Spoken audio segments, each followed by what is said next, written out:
Replication के लिए मैंने रिक्वायरमेंट्स की बात की थी आपसे, ठीक है। तो रिक्वायरमेंट्स में हमने आपसे बताया था कि एक्टिवेटेड फॉर्म ऑफ डीऑक्सीराइबोन्यूक्लियोटाइड की जरूरत पड़ती है ना, डीएनए टेम्पलेट की जरूरत पड़ती है। इसके अलावा डीएनए पॉलीमरेज, आरएनए प्राइमर तक शायद बताए होंगे। आरएनए प्राइमर से प्राइमेज बनाते हैं, है ना। तो अब हमको देखना है, रिक्वायरमेंट ये पार्ट हम लोगों ने कर लिया था। अब अपने को देखना है मैकेनिज्म ऑफ ट्रांसक्रिप्शन, नहीं translation, mechanism of replication, mechanism of replication. अब ये देखना है, ठीक है। तो देखिए, रेप्लिकेशन की मैकेनिज्म में जब हम लोग जाते हैं तो सबसे पहले स्ट्रैंड को ओपन करने की जरूरत पड़ती है ना। स्ट्रैंड को ओपन करना है, जैसे मान लीजिए कि आप अगर प्रोकारियोट ले रहे हैं, प्रोकारियोट को ही हम लोगों को पढ़ना है।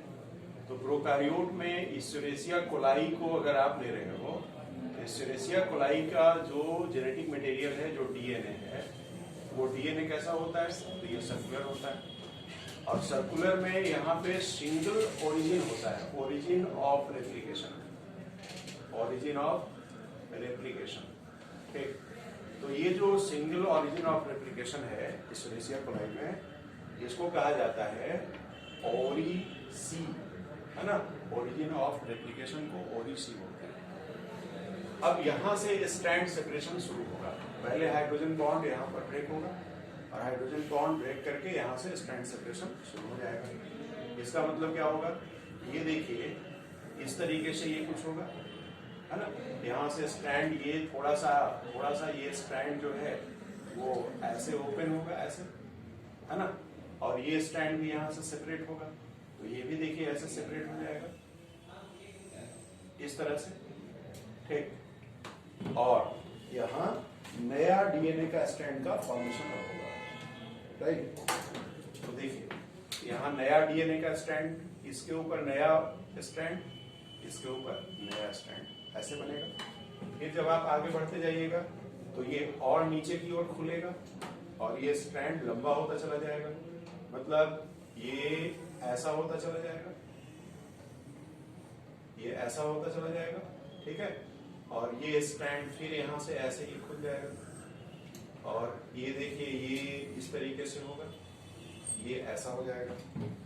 तो ये जो रेप्लिकेशन फॉर्क है, ये देखिए फॉर्क है। अगर यहाँ से अगर आप बीच में ऐसे काट दीजिए तो ये फॉर्क हो जाता है, इस तरीके से हो जाता है। तो ये जो रेप्लिकेशन फॉर्क है, जब इसमें नया स्ट्रैंड हम लोग सिंथेसाइज कर देंगे तो ये रेप्लिकेशन फॉर्क जो ये बना, ये हो जाएगा थीटा शिफ्ट। रेप्लिकेशन फॉर्क जो है वो थीटा शिफ्ट हो जाता है, ठीक है। तो प्रोकारियोट में इस तरीके से आप ले रहे हैं। अब अगर हम इतने पोर्शन को लेकर के स्टडी करने की कोशिश करें, इतने पोर्शन को लेकर अगर हम स्टडी करें ऐसे कि किस तरह से रेप्लिकेशन हो रहा है, ये स्ट्रैंड कैसे खुल रहा है, टॉर्सनल टेंशन कैसे हट रहा है, नई स्ट्रैंड कैसे फॉर्म हो रही है ना। तो इस पोर्शन को लेकर अगर आप स्टडी कीजिएगा तो देखिए कुछ ऐसा मैकेनिज्म बनेगा, ओके। कुछ मैकेनिज्म जो है वो इस तरीके से बनेगा। तो रेप्लिकेशन फॉर्क को हम लोग देखिए बना लेते हैं। ये रेप्लिकेशन फॉर्क हो गया ऐसे, ऐसा। ये अब दो स्ट्रैंड आप ले रहे हैं तो दो स्ट्रैंड में ये 5 प्राइम ले लिए, ये 3 प्राइम ले लिए, फिर यहाँ पर क्या है 3 प्राइम है और यहाँ पर क्या है 5 प्राइम है। तो देखिए ये डीएनए बेस पेयर है, यहाँ इस तरह से बेस पेयरिंग रहेगी। तो बेस पेयरिंग में ये हाइड्रोजन बॉन्ड इसको काउंट नहीं करना है, ये बेस पेयरिंग को रिप्रेजेंट कर रहा है। तो स्ट्रैंड जो सेपरेट हो रही है उस स्ट्रैंड सेपरेशन का जो डायरेक्शन है वो ऐसा ये घूमता चला जा रहा है, मतलब इस तरीके से इसको काटते चले जाएंगे एक कैंची लेकर के और ये स्ट्रैंड ओपन होता चला जाएगा। तो हाइड्रोजन बॉन्ड को ब्रेक करने के लिए यहाँ एक एंजाइम होना चाहिए जो कि हाइड्रोजन बॉन्ड को ब्रेक करता जाएगा। तो यह जो एंजाइम है जो हाइड्रोजन बॉन्ड को ब्रेक करके स्ट्रैंड को सेपरेशन कराता है, तो ये यहाँ आ जाएगा क्या, हेलिकेज। ठीक है। अब अगर स्ट्रैंड यहां से खोल रहे हो तो टॉर्सनल टेंशन जो है वो ऊपर में लगेगा, हम बताए थे कि ज्यादा क्वाइल हो जाएगा। तो यूकारियोट अगर ले लेंगे आप तो टोपो आइसोमरेज लगता है ना। तो टॉर्सनल टेंशन हटाने के लिए यहां आप क्या ले लेंगे, टोपो आइसोमरेज, है ना। तो टोपो आइसोमरेज यहाँ प्रोकारियोट में नहीं लगता। ठीक है। यहाँ पर प्रोकारियोट के अंदर जब आप ले लेंगे तो दोनों के लिए मिलाकर क्या कहते हैं, दोनों को मिलाकर काइरेज हम लोग यहाँ पर कहते हैं। ये टोपो आइसोमरेज प्रोकारियोट के अंदर हम लोग नहीं डालते, दोनों का काम करने का हेलिकेज और ये दोनों काम करता है। ठीक है। अब देखिए डायरेक्शन जो सिंथेसिस की है ना, डायरेक्शन ऑफ सिंथेसिस आप जो लेंगे तो डायरेक्शन ऑफ स्ट्रैंड सिंथेसिस ये जो आप लेंगे ये होगा 5 प्राइम से 3 प्राइम। ठीक। तो देखिए यहां पर ये 3 प्राइम है, तो 3 प्राइम है तो इसका कॉम्प्लीमेंट्री क्या होगा, 5 प्राइम होगा, है ना। इसका कॉम्प्लीमेंट्री 5 प्राइम होगा। तो आरएन कभी भी डीएनए की जो सिंथेसिस होती है तो डीएनए की सिंथेसिस के लिए सबसे पहले एक आरएनए प्राइमर बनाना पड़ता है। आरएनए प्राइमर का जो 3 प्राइम एंड एक्सपोज्ड होता है ना, उसी के ऊपर डीएनए की सिंथेसिस होती है। तो सबसे पहले आप क्या करेंगे, देखिए इस तरह से आरएनए प्राइमर बनाएंगे। ये इस तरीके से एक आरएनए प्राइमर का फॉर्मेशन होगा और आरएनए प्राइमर जब आप बनाइएगा तो ये 5 प्राइम होगा, है ना, और इस तरीके से ये आगे बढ़ेगा। तो ये बन गया हमारा, ये बन गया आरएनए प्राइमर, है ना। और आरएनए प्राइमर बनाने के लिए जो एंजाइम होता है वह क्या होता है, वो एंजाइम होता है प्राइमेज। ठीक। और आरएनए प्राइमर ये 5 प्राइम इसका है, इधर क्या होगा 3 प्राइम होगा। तो अब इसके ऊपर डीएनए का स्ट्रैंड को एक्सटेंड करेंगे इस तरीके से। अब इसके ऊपर ये डीएनए का स्ट्रैंड बनता चला जाएगा, डीएनए का स्ट्रैंड बनता चला जाएगा। ठीक। तो यहाँ पे देखिए ये डीएनए का स्ट्रैंड जो सिंथेसाइज हो रहा है वो जिस डायरेक्शन में ये ओपन होता चला जा रहा है उसी डायरेक्शन में डीएनए की स्ट्रैंड भी सिंथेसाइज होती चली जा रही है ना। तो यहाँ यह जो स्ट्रैंड हुआ, ठीक, इसको कहते हैं कि सिंथेसिस यहाँ कंटिन्यूअस रेट सिंथेसिस हुआ। ठीक। यहाँ पे स्ट्रैंड की जो सिंथेसिस हो रही है वो सिंथेसिस कैसी हो रही है, कंटिन्यूअस हो रही है। ठीक। और यह जो स्ट्रैंड है इसको हम लोग कहते हैं लीडिंग स्ट्रैंड। सिंथेसिस कंटिन्यूअस हो रही है और स्ट्रैंड को हम लोग कहते हैं ये लीडिंग स्ट्रैंड है। ठीक। लेकिन इधर आप आ जाइए तो इधर में देखिए ये 5 प्राइम है। तो यहां से अगर जिस डायरेक्शन में स्ट्रैंड ओपन हो रहा है इस डायरेक्शन में अगर हम जाएंगे तो 5 प्राइम का अपोजिट यहाँ पर क्या होता है, 3 प्राइम होता है। तो अगर इधर से ऐसे जाएंगे तो 3 से 5 हो जाएगा, उल्टा हो जाएगा। तो ऐसा नहीं कर सकते। ठीक। तो देखिए कैसे करते हैं, जैसे मान लीजिए कि ये ऐसा स्ट्रैंड रहा होगा तो ये स्ट्रैंड सपोज करो कि यहां से खुल गया, सपोज करो कि यहां से खुल गया, तो यहां से खुल गया और अगर यहाँ पे 5 प्राइम एंड है तो इस पॉइंट पे क्या रहेगा, 3 प्राइम रहेगा, है ना। और तो इतना ही पहले इतना खुला है तो इसी को पहले अभी मानिए। तो अगर यहाँ पर 3 है तो इसका अपोजिट यहाँ पर क्या रहेगा, 5 रहेगा। तो यहाँ आप प्राइमर ऐसे बना सकते हैं और प्राइमर बना करके इसको ऐसे एक्सटेंड कर सकते हैं। तो ये पोर्शन बन गया। अब अगली बार मान लीजिए यहाँ से यहाँ तक खुल जाएगा, ठीक है। तो ये मान लीजिए कि यहाँ से यहाँ तक ऐसे खुला, तो ये तो बना हुआ है ऑलरेडी, पहले से ये ऑलरेडी बना हुआ है। और ये 5 प्राइम है, तो फिर यहाँ पर क्या होगा, 3 प्राइम होगा, तो ये आरएनए प्राइमर बनेगा और फिर ये रेप्लिकेट होगा। इस तरीके से जिस डायरेक्शन में स्ट्रैंड खुल रहा है उस डायरेक्शन में सिंथेसिस नहीं हो रही है, उसके अपोजिट डायरेक्शन में सिंथेसिस हो रही है। समझ गए? तो देखिए कैसे सिंथेसिस हो रहा है। तो ये आरएनए प्राइमर मान लीजिए कि यहाँ पे आपने बनाया है, ठीक, आरएनए प्राइमर फिर इस तरीके से बनता चला जाएगा और आरएनए प्राइमर के ऊपर ऐसा आपने डीएनए का स्ट्रैंड बनाया, यहाँ पर भी क्या हो जाएगा, इस तरीके से डीएनए का स्ट्रैंड बनाएंगे, ऐसा डीएनए का स्ट्रैंड बनाते चले जाएंगे, ये डीएनए की स्ट्रैंड बनाते चले जाएंगे, ठीक है। तो आप क्या कहेंगे कि यहाँ ये हो गया कैसा 3 प्राइम और ये कैसा हो गया 5 प्राइम, ये कैसा है 3 प्राइम, यहाँ 5 प्राइम, ये भी हो गया 3 प्राइम, ये 5 प्राइम, 3 प्राइम और ये 5 प्राइम, ठीक, ऐसा बनेगा।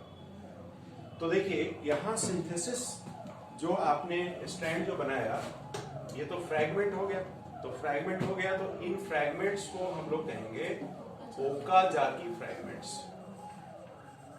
ओकाजाकी फ्रैगमेंट्स इसको कहते हैं, ठीक। और इधर जो स्ट्रैंड की सिंथेसिस आप करा रहे हैं तो ये स्ट्रैंड कैसा हो गया, इसके पीछे चलेगा ना, ये तो कंटिन्यूअस है तो आगे जाएगा और ये क्या होगा, पीछे छूटता चला जाएगा धीरे धीरे। तो आप कहेंगे कि यहां जो सिंथेसिस हो रही है ये सिंथेसिस कैसा होगा, तो डिसकंटीन्यूअस सिंथेसिस कैसा होगा, ये डिसकंटीन्यूअस होगा, है ना।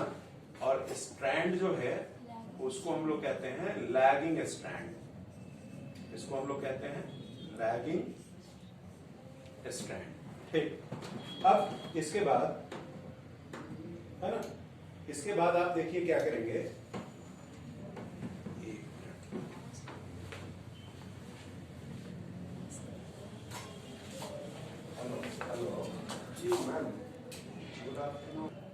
डिसकंटिन्यूअस हो गया और स्ट्रैंड आप कह रहे हैं लैगिंग स्ट्रैंड। तो अगर इन दोनों को हम एक साथ मिला दें, है ना, दोनों को अगर एक साथ मिला दें तो हम लोग क्या कहेंगे कि डीएनए रेप्लिकेशन, ये डायरेक्शन था, हमेशा याद रखिए डायरेक्शन मॉलिक्यूलर बायोलॉजी में यही फॉलो करना है। तो हम लोग क्या कंक्लूजन करेंगे कि DNA replication is semi discontinuous,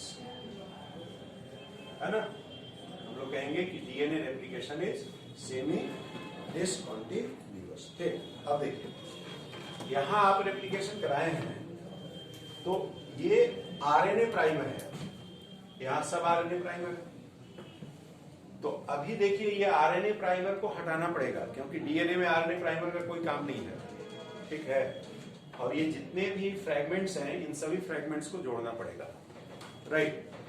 तो देखिए आरएनए प्राइमर जो है वो किस एंड की तरफ है, 5 एंड प्राइम की तरफ है, तो हमको एक एक करके न्यूक्लियोटाइड को हटाना पड़ेगा। मतलब ये हुआ कि देखिए हम अगला काम जो करेंगे वो अगला काम हमको करना है रिमूवल ऑफ आरएनए प्राइमर्स, एक काम।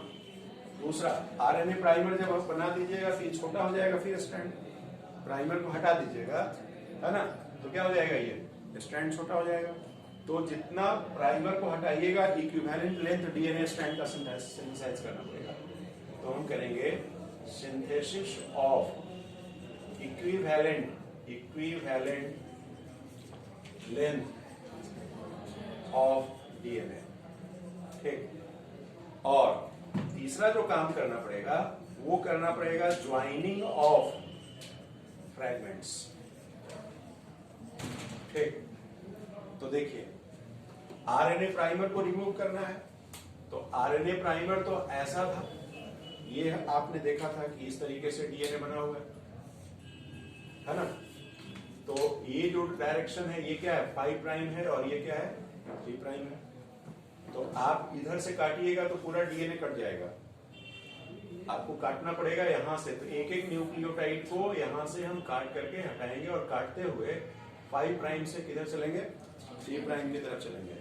तो इसके लिए चूंकि किनारे से काटना है, 5 प्राइम एंड से काटना है, तो हमको 5 प्राइम एक्सोन्यूक्लियेज एक्टिविटी परफॉर्म करना पड़ेगा। ठीक, तो देखिए 5 प्राइम एक्सोन्यूक्लियेज एक्टिविटी आपने पढ़ा है कि कहां पाया जाता है, बोलिए, डीएनए पॉलीमरेज 1 में। तो ये जो दोनों काम है, ये दोनों काम करने की क्रेडिट किसको दी जाती है, डीएनए पॉलीमरेज, ये दोनों काम करता है। और ये जो फ्रैगमेंट्स हैं, वो कदाकी फ्रैगमेंट्स, इनको जोड़ने का काम आप कराएंगे तो क्या लगेगा, डीएनए लाइगेज लगेगा। ठीक, तो डीएनए लाइगेज जब लग जाएगा तो आप इनको जोड़ देंगे, और जब ये जुड़ जाएगा तब जाकर के ये कंटिन्यूअस स्ट्रैंड बनेगा, इसके ऊपर भी और इसके ऊपर भी। ये तो मैकेनिज्म की बात हो गई। अब देखिए, अब कुछ इंपॉर्टेंट बातें हम लोग जाने कि जैसे डीएनए पॉलीमरेज, हम लोग पढ़े हैं कि डीएनए पॉलीमरेज क्या होता है, 3 तरह का होता है। डीएनए पॉलीमरेज 1 होता है, 2 होता है, 3 होता है। तो इसकी प्रॉपर्टी तो आपने देख लिया कि 1 की प्रॉपर्टी, डीएनए पॉलीमरेज 1 यहाँ लिखा था, 1 में एक स्पेशल प्रॉपर्टी है, ये हम लोग देखे थे। ठीक है, और बाकी तो जितने भी पॉलीमरेज हैं उन सबों में 3 प्राइम से 5 प्राइम एक्सोन्यूक्लियेज एक्टिविटी पाई जाती है। अब देखिए एक बात यहां और ध्यान दीजिए कि जो टेलोमेरिक एंड डीएनए होते हैं, टेलोमेरिक एंड जो होता है, टेलोमेरिक एंड का मतलब क्या, क्रोमोसोम का टिप होता है। जैसे मान लीजिए कि ये कोई क्रोमोसोम आपने लिया है, तो क्रोमोसोम के टिप को टीलोमेयर कहते हैं। ये हो गया टीलोमेयर। ठीक, ये भी टीलोमेयर है। तो मान लीजिए कि अगर आप रेप्लिकेशन ऐसे कराते चले जा रहे हो, सपोज करो कि इसके ऊपर आप रेप्लिकेशन करा रहे हो, ऐसे कंटिन्यूअसली रेप्लिकेशन करा रहे हो, इसके ऊपर भी कराना है, तो इसके ऊपर भी अगर कराना है, ठीक, तो यहां तो रेप्लिकेशन क्या होगा, डिसकंटिन्यूअस होगा दूसरे स्ट्रैंड पर। तो डिसकंटिन्यूअस में मान लीजिए कि आपको ये वाला हिस्सा का रेप्लिकेशन कराना है, इस हिस्से का, तो इसके लिए आपको जो प्राइमर बनाना पड़ेगा, वो प्राइमर तो इधर बनाना पड़ेगा, है ना, ऐसे प्राइमर बनाएंगे और तब देखिए यहाँ पे डीएनए ऐसे सिंथेसाइज करेंगे। तो सवाल उठता है कि ये हवा में प्राइमर तो बनेगा नहीं। प्राइमर जब आप बनाते हैं, यहाँ पे आप आरएनए प्राइमर बना रहे हैं, तो आरएनए प्राइमर बनाने के लिए डीएनए स्ट्रैंड है, उसी के ऊपर तो बना रहे हैं ना आप यहाँ, तो ये हवा में बनेगा नहीं। तो उसके लिए नेचर ने एक एंजाइम इवॉल्व किया है। वह एंजाइम क्या है, तो देखिए एंजाइम में इस तरीके का एंजाइम में एक बेस होता है ऐसा, ठीक, और साथ में ये प्रोटीन लगा रहता है ना, एंजाइम तो प्रोटीन का है। ठीक, तो ये इस बेस को लेकर के, ठीक, ये इस बेस को लेकर के इसके ऊपर, ये एंजाइम का हिस्सा है, ध्यान दीजिए, ये डीएनए का हिस्सा नहीं है। यह जो न्यूक्लियोटाइड चेन है, इसको बेस लेकर के इसके ऊपर आरएनए प्राइमर बन जाता है, और आरएनए प्राइमर बन करके और तब यहां ये जो डीएनए जहां से है वहां से डीएनए स्ट्रैंड बन जाता है। तो स्पेशल एंजाइम इसको कहते हैं, है ना। तो telomeric end DNA replicated by कौन सा एंजाइम, टीलोमरेज एंजाइम के द्वारा। अब देखिए, तो क्या सारे सेल में टीलोमरेज एक्टिव होता है, तो हम कहेंगे नहीं, सारे सेल में टीलोमरेज एक्टिव नहीं होता है। ठीक, कुछ मोस्ट ऑफ द सेल्स जो नॉर्मल सेल्स होते हैं उसमें ये टीलोमरेज एक्टिव नहीं रहता। तो मोस्ट ऑफ द सेल्स में टीलोमरेज जब एक्टिव नहीं रहेगा तो देखिए क्या होगा, हर जो रेप्लिकेशन साइकिल है उसके साथ, ये तो एंजाइम है नहीं, तो उसके साथ मान लीजिए कि देखिए आरएनए यहां से बना, आरएनए प्राइमर यहां से बना, और फिर इसके बाद मान लीजिए कि डीएनए यहां से बना। ठीक, तो इतना डीएनए छोटा हो जाएगा हर साइकिल के साथ, तो ये छोटा होता चला जाएगा। तो जब तक मान लीजिए कि ये छोटा हो रहा है, और सपोज कीजिए कि कोई फंक्शनल जीन यहां है, तो फंक्शनल जीन तक जब तक नहीं पहुंचता है तब तक इसका कोई असर डायरेक्ट नहीं दिखेगा। लेकिन जब ये छोटा होते होते और फंक्शनल जीन तक पहुंच जाएगा, और इसका हिस्सा भी जब अलग छोटा होने लगेगा, क्योंकि हर साइकिल में छोटा होगा ना, है ना। अभी आपने अभी आपने यहां तक रेप्लिकेट किया है, अगली साइकिल में फिर ये यहां से रेप्लिकेट कीजिएगा, अगली साइकिल में फिर यहां से रेप्लिकेट कीजिएगा। तो जब ये छोटा होते होते फंक्शनल जीन को प्रभावित करेगा तो ये जीन की जो फंक्शन है ये हैम्पर्ड होगी और ऐसा सेल फिर मर जाता है ना। लेकिन कैंसरस सेल नहीं मरते, ठीक, कैंसरस सेल नहीं मरते, उनमें ये छोटा नहीं होता है ना। क्यों नहीं होता? क्योंकि कैंसरस सेल में टीलोमेरेज एक्टिव रहता है ना। तो मोस्ट ऑफ द सेल्स में ये टीलोमेरेज ठीक, ये क्या है? इनएक्टिव इन नॉर्मल सेल्स आप लेंगे उसमें ये इनएक्टिव रहेगा, लेकिन ये टीलोमेरेज क्या रहेगा? एक्टिव रहेगा इन कैंसरस सेल्स, ठीक। तो इसीलिए ये कंटिन्यूअसली डिवाइड होता रहेगा और इसका जो डीएनए का लेंथ है ये छोटा नहीं होगा, ठीक। तो ये तो हो गई बात रेप्लिकेशन की, ठीक। हम लोगों को प्रोकैरियोटिक रेप्लिकेशन के ऊपर ही बात करना है ना। इन एडिशन टू दिस मैंने आपको और भी बताया था कि जब आप इस स्ट्रैंड को आप सेपरेट कर लेते हैं तो स्ट्रैंड जो सेपरेटेड स्ट्रैंड है उसको स्टेबलाइज करके रखने के लिए मैंने आपको लिखवाया भी होगा, है ना, कि स्टेबलाइज करके रखने के लिए क्या रहता है? तो SSB single strand binding protein, है ना। तो यहाँ पे ये SSB है, SSB ये प्रोटीन है, सिंगल स्ट्रैंड बाइंडिंग प्रोटीन, ठीक। तो आई होप कि ये सारा जो रेप्लिकेशन की मैकेनिज्म है वो आप समझ गए होंगे। हाँ बोलिए। टीलोमेरेज वाला सेल जब डिवाइड करता होगा तो दोनों डॉटर सेल्स में तो छोटा छोटा डीएनए जाता होगा ना। टीलोमेरेज वाला जब डिवाइड करेगा तो छोटा क्यों जाएगा? टीलोमेरेज तो छोटा होने ही नहीं दिया, नहीं मतलब इसमें टीलोमेरेज एक्टिव है ना। तो वो धीरे धीरे जो लेंथ है ये कम होता चला जाएगा, स्ट्रैंड का धीरे धीरे कम होता चला जाएगा, ठीक है। देखिए हर सेल में कोई भी आप सेल ले रहे हैं तो कितने साइकिल और कितना डिवीजन का उसमें जनरेशन होगा ये फिक्स रहता है, उसके लिए भी अलग से थ्योरी है ना। एक पर्टिकुलर साइकिल जाने के बाद फिर सेल जो है वो बढ़ने लगता है, वो लगातार ऐसी डिवाइड नहीं करता रहेगा, ठीक। तो जहां पर ये एक्टिव नहीं है, जहां पर ये एक्टिव नहीं है वहां पर थोड़ा थोड़ा लेंथ कम होता चला जाएगा। तो ये हो गया DNA replication. I hope DNA replication का सारा पार्ट जो डाउट वाला एरिया है कॉन्सेप्ट वाला वो मैंने आपको क्लियर करा दिया और बाकी क्लियर तो आप पढ़े ही हैं, ठीक है जी। तो बोलो और कोई इसमें दिक्कत है?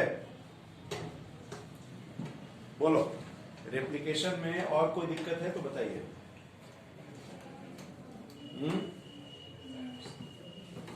और कोई डाउट रेप्लिकेशन में? एनसीईआरटी से रीडिंग लगा लिया ना जी? चलो आगे बढ़ते हैं। यूकारियोटिक रेप्लिकेशन का मैकेनिज्म आपको नहीं पढ़ना है, उसमें बहुत सारे चेंजेस होते हैं। यूकारियोटिक रेप्लिकेशन आप लेंगे तो उसको कॉम्प्लेक्स है काफी, उसमें नई बातें भी आपको मिलेगी, तो उस आपको पढ़ना नहीं है, इसी को आपको ध्यान देना है। अब रेप्लिकेशन के बाद अगला आप लेंगे ट्रांसक्रिप्शन। रेप्लिकेशन के बाद ट्रांसक्रिप्शन देखते हैं।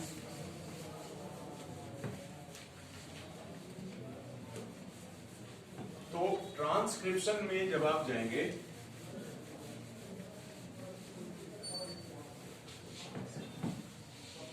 ओके, चलिए ट्रांसक्रिप्शन शुरू करते हैं। तो देखिए ट्रांसक्रिप्शन, ठीक है, इसमें आप सिंथेसिस करते हैं किसका? आरएनए की सिंथेसिस करते हैं, है ना। यहां पर आप करते हैं synthesis of RNA on given DNA template, ठीक, इसी को ट्रांसक्रिप्शन कहा जाता है। अब ये जो ट्रांसक्रिप्शन है इसका भी डायरेक्शन मॉलिक्यूलर बायोलॉजी में मैंने आपको बताया कि जो डायरेक्शन है वो 5 प्राइम से 3 प्राइम होगा, ठीक। और इंटरफेज का G1 और G2 इस फेज में डीएनए रेप्लिकेशन होता है, है ना। तो G1 में भी ट्रांसक्रिप्शन होगा, आरएनए बनेगा, और G2 फेज में भी आरएनए बनेगा। अब इसकी जो साइट है, साइट कहां पे ट्रांसक्रिप्शन होगा? जहां जहां डीएनए रहेगा वहां वहां ट्रांसक्रिप्शन होगा। तो डीएनए कहां रहेगा? मतलब जहां जहां रेप्लिकेशन होगा वहीं पे ट्रांसक्रिप्शन होगा। जहां डीएनए था वहीं पे रेप्लिकेशन होता था। मतलब नॉर्मली कहां होगा? न्यूक्लियस में होगा, और माइटोकॉन्ड्रिया में होगा, और क्लोरोप्लास्ट में होगा। कहां?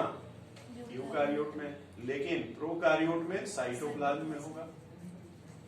साइटोप्लाज्म में प्रोकारियोट। ठीक, तो ये तो साइट हो गया।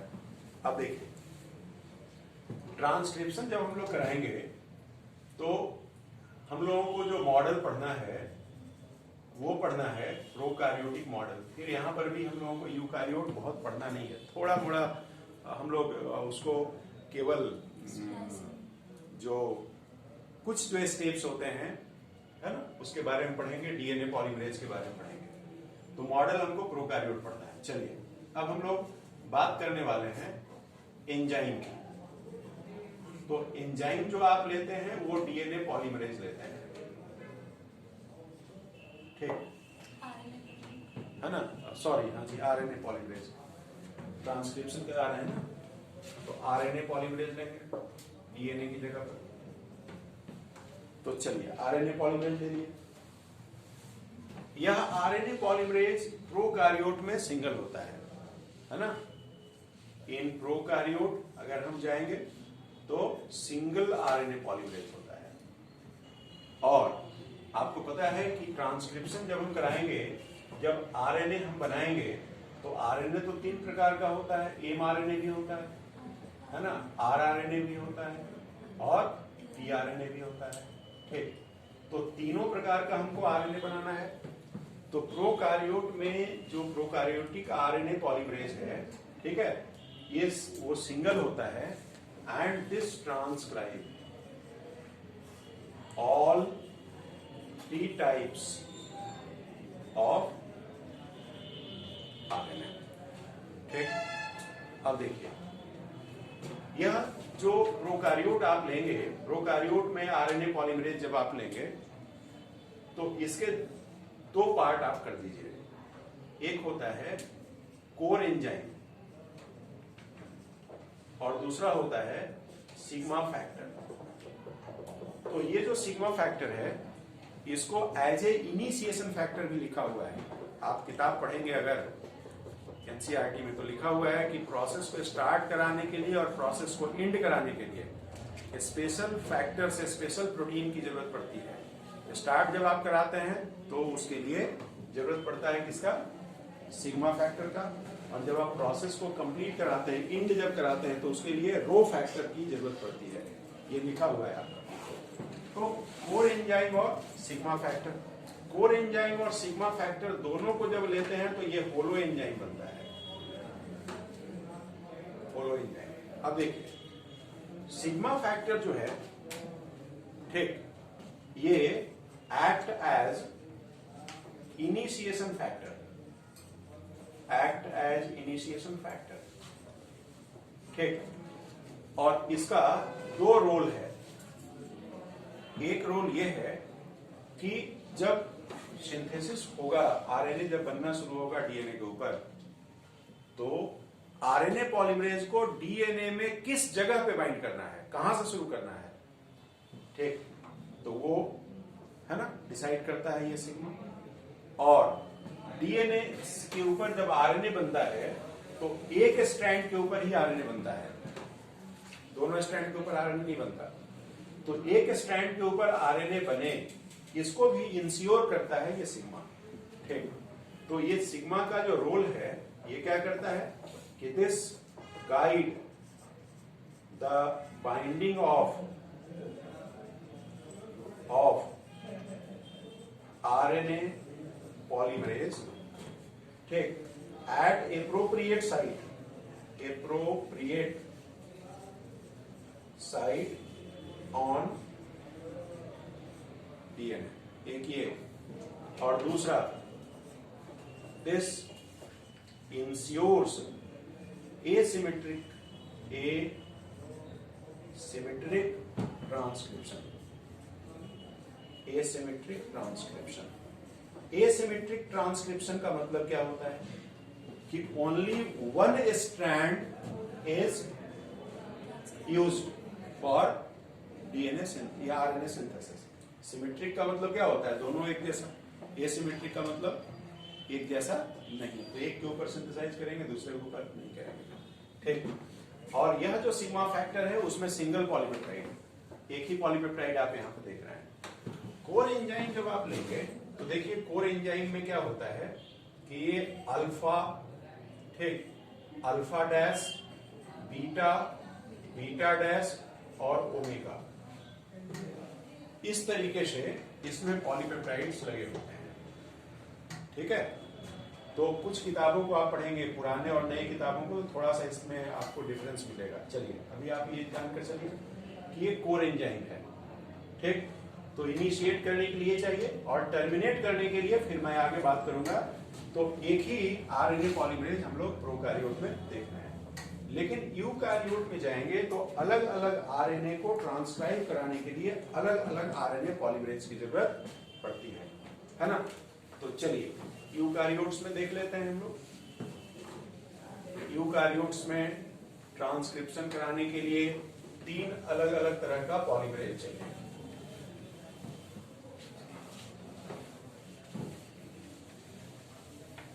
ठीक है, तो इन यूकैरियोट्स 3 different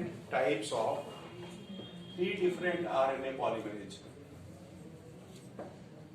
इन्वॉल्व होते हैं, है ना। कौन कौन सा, तो देखिए RNA पॉलीमरेज 1, RNA पॉलीमरेज 1 ये rRNA को सिंथेसाइज कराता है। अब देखिए rRNA यूकैरियोट में कितने तरह का होता है, तो यूकैरियोटिक rRNA जब आप पढ़ेंगे तो ये 3 प्रकार का होता है। एक होता है 28S, दूसरा होता है 18S, 5.8S और 5S। तो केवल ये 3 को देखिए ट्रांसक्राइब कराएगा, इसको नहीं कराएगा, है ना। क्योंकि इसका जीन, जैसे मान लीजिए कि ये डीएनए है, यहां से शुरू किया, तो ये चारों का जीन जब कंटिन्यूएशन में रहेगा तभी ये चारों होगा ट्रांसक्राइब। तो ये जो 3 rRNA है, इसका जीन का मतलब क्या, डीएनए का हिस्सा, ये एक साथ तो रहता है, लेकिन इसका जीन यहां नहीं रहता है इसके साथ, इसका जीन अलग रहता है 5S का, है ना। इसलिए 5S का ट्रांसक्रिप्शन कंटिन्यूएशन में नहीं होता। तो RNA पॉलीमरेज 1 लेते हैं, ये rRNA लिए, तो rRNA में 28S ले लेंगे, 18S ले लेंगे और 5.8S, इन तीनों का ट्रांसक्रिप्शन RNA पॉलीमरेज 1 के द्वारा होता है, समझ गए। दूसरा आप लेंगे, देखिए RNA पॉलीमरेज 2, तो RNA पॉलीमरेज 2 mRNA ट्रांसक्राइब कराता है, ये mRNA बनाता है, मैसेंजर RNA जिसको कहते हैं। और RNA पॉलीमरेज 3 जब आप ले लेंगे, RNA पॉलीमरेज 3, तो इसके द्वारा क्या बनेगा, तो इसके द्वारा देखिए tRNA बनेगा, है ना। याद रखिए 3 है ना, तो T होगा, है ना, T से ही 3 होता है ना। तो tRNA और 5S rRNA, ये याद रखना है। तो एक तो इससे याद रखिएगा, है ना, तो ये तो ऐसे ही सेग्रीगेट हो जाएगा 2, तो इस तरीके से ले लिए। ऐसा क्यों होता है, क्योंकि ठीक genes remain in continuation, continuation में इन दोनों के जीन्स होते हैं, ठीक है, tRNA के और 5S rRNA के जीन्स, ठीक। तो चलिए ये तो हो गई जी RNA पॉलीमरेज की। अब बात करेंगे ट्रांसक्रिप्शन यूनिट की। जब हम ट्रांसक्रिप्शन कराने जाएंगे तो ट्रांसक्रिप्शन यूनिट को अब देखना होगा, ओके। तो देखिए ट्रांसक्रिप्शन यूनिट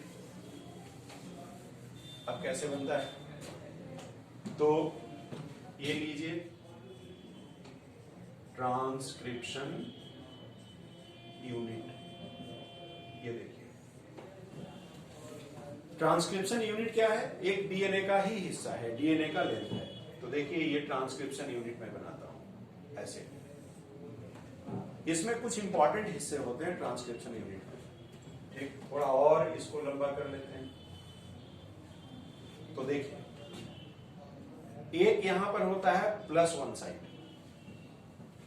जैसे दौड़ शुरू करनी है तो कहीं पे स्टार्ट लाइन होगा ना, वहीं से दौड़ शुरू कीजिएगा। उसी तरह से आरएनए बनाना है तो कहीं से स्टार्ट होगा, ये होता है, इसको कहते हैं ट्रांसक्रिप्शन इनिशिएशन साइट। ये हो गया ट्रांसक्रिप्शन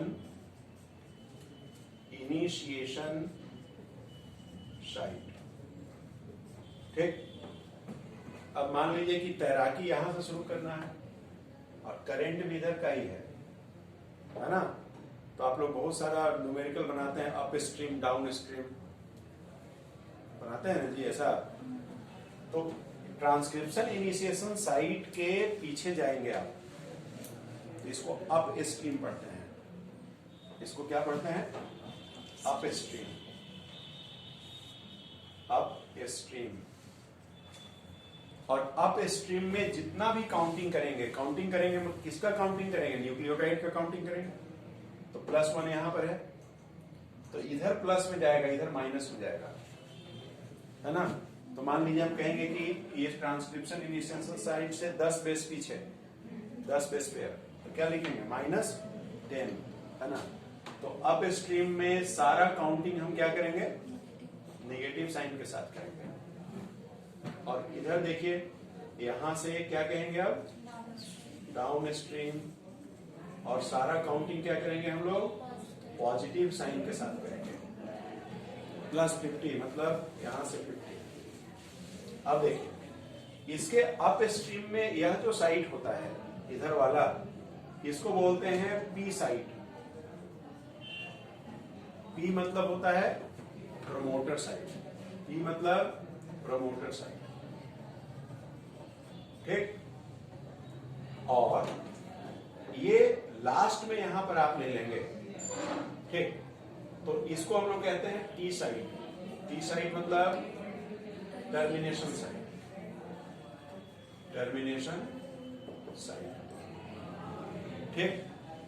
अब यह जो पी साइट और टी साइट के बीच का जो लेंथ आप लेते हैं, ये कहलाता है क्या, इसको कहते हैं हम लोग सिस्ट्रॉन, और ये स्ट्रक्चरल जीन है, ठीक। इसको भी रेगुलेटरी जीन में कहते हैं, पी साइट को रेगुलेटरी जीन भी कहते हैं, एनसीईआरटी में लिखा हुआ है ना, रेगुलेटरी जीन और रेगुलेटरी सीक्वेंस, ठीक।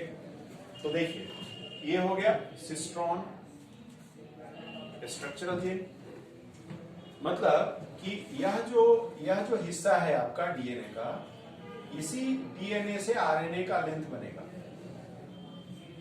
ये हो गया सिस्ट्रॉन, इसी लेंथ डीएनए के लेंथ से आरएनए बनना है। अब देखिए पी साइट जब आप लेंगे तो पी साइट में प्रोकैरियोट को हम लोग पढ़ने जा रहे हैं। तो प्रोकैरियोट में खास एक सीक्वेंस होता है, सीक्वेंस -10,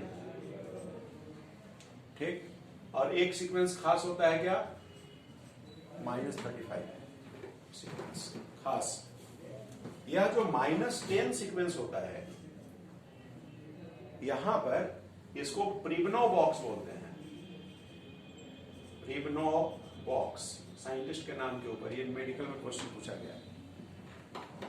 और यहां पर जो बेस सीक्वेंस होता है वो टाटा होता है, TATAAT, ऐसा एक स्ट्रैंड के ऊपर TATAAT, तो दूसरा स्ट्रैंड के ऊपर आटा हो जाएगा, ATATTA, है ना, या आटा, जो भी पढ़ रहे हैं पढ़िए, ऐसा हो जाएगा। तो देखिए यहां पर आपने क्या ले लिया, ये आपने क्या ले लिया, AT रिच इसको कर दिया, ठीक। तो जब आप इसको AT रिच कर देंगे तो यहां पर स्ट्रैंड की मेल्टिंग क्या होगी, बहुत इजीली होगी, है ना। तो अगर आपको आरएनए बनाना है तो आरएनए बनाना है तो कहीं ना कहीं से स्ट्रैंड को सेपरेट करना पड़ेगा, तभी तो आप बना पाएंगे। ठीक, अब फिर हम पोलैरिटी लिखेंगे बाद में। पोलैरिटी मतलब डीएनए आरएनए की जब भी बात करते हैं तो एंड बिना लिखे काम नहीं चलता, तो पोलैरिटी हमको लिखना होगा, तो वो मैं लिखूंगा। तो ये देखिए, ये प्रिग्नो बॉक्स हो गया। ठीक, और इसी प्रिग्नो बॉक्स को का कॉम्प्लीमेंट्री अगर आप लेंगे यूकारियोट के लिए तो उसको हॉगनेस बॉक्स बोलते हैं। यूकारियोट में जब आप चले जाएंगे तो यहां प्रिग्नो बॉक्स, वहां बोलते हैं क्या, हॉगनेस बॉक्स। थोड़ा सा मैं डिस्कस करूंगा, यहां पे आप आ गए।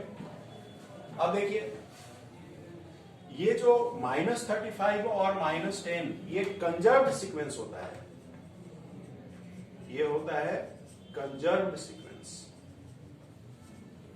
है ना, या इसको हम कहते हैं कॉन्सेंसस सीक्वेंस।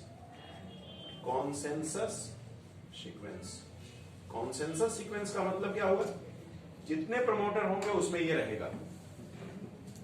ठीक है ना, जितने प्रमोटर हैं सब में रहेगा। ठीक, ऐसा हो गया ये।